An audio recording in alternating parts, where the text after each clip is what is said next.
Clean Sri Lanka எனும் திட்டம் தொடர்பாக இலங்கை ஜனாதிபதி அவர்கள் ஜனவரி 1ஆம் தேதி இலங்கை மக்களுக்கு அறிவிப்பு ஒன்றை விடுத்திருந்தார். அதனைத் தொடர்ந்து எமது யூடியூப் சேனலில் 1968ஆம் ஆண்டு ஆரம்பித்த கிளீன் சிங்கப்பூர் எனும் திட்டம் எவ்வாறு படிப்படியாக மேம்படுத்தப்பட்டு சிங்கப்பூர் ஒரு மேம்படுத்தப்பட்ட நாடாக அமைவதற்கான அடித்தளமாக அமைந்தது குறித்தும் ஓரளவு விளக்கமான வீடியோ ஒன்றை வெளியிட்டிருந்தோம்.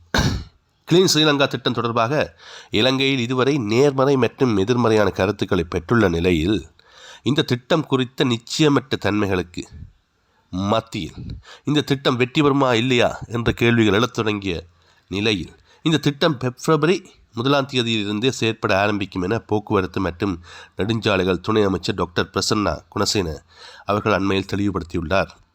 ஜனவரி மாதத்தில் இந்த திட்டம் குறித்த விழிப்புணர்வை மாத்திரம்தான் நாங்கள் ஏற்படுத்துகிறோம் என்றும் கூறினார். இந்த திட்டம் சுற்றுச்சூழலை சுத்தமாக வைத்திருப்பது அல்லது பேருந்துகள் மற்றும் சக்கர வாகனங்களில் உள்ள கூடுதல் பொருட்களை அகற்றுவது மட்டுமல்ல, இது மிகவும் பரந்த ஒன்றாகும். இது பொதுவாக சமூகத்தில் உள்ள பல பிரச்சனைகளுக்கு தீர்வு காண அமைக்கப்பட்டுள்ளது என்றும் அவர் கூறினார். இந்த திட்டத்தை ஒரு துப்புரவு திட்டத்துடன் மட்டுப்படுத்த சிலர் முயற்சி செய்கின்றார்கள்.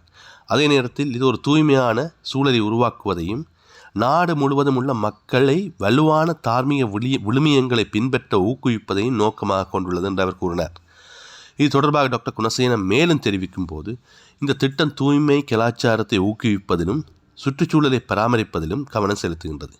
இது மக்கள் நாட்டின் எதிர்காலம் தொடர்பான தங்கள் நடத்தையை மாற்ற ஊக்குவிக்கின்றது மற்றும் ஒரு சிறந்த சமூகத்தை உருவாக்க பொறுப்பு, நல்ல நெறிமுறைகள் மற்றும் வலுவான மதிப்புகளை ஆதரிக்கும் அமைப்புகளை மேம்படுத்த செயற்படுத்துகிறது என்றார். நாட்டின் எதிர்காலத்துக்கு சிறப்பாக அமையக்கூடிய ஏற்றுக்கொள்ளக்கூடிய திட்டங்களை நடைமுறைப்படுத்தி வெற்றி கண்டு ஆனந்தமான நாட்டில் மகிழ்வான மக்கள் வாழ யாருக்குத்தான் விருப்பமில்லை?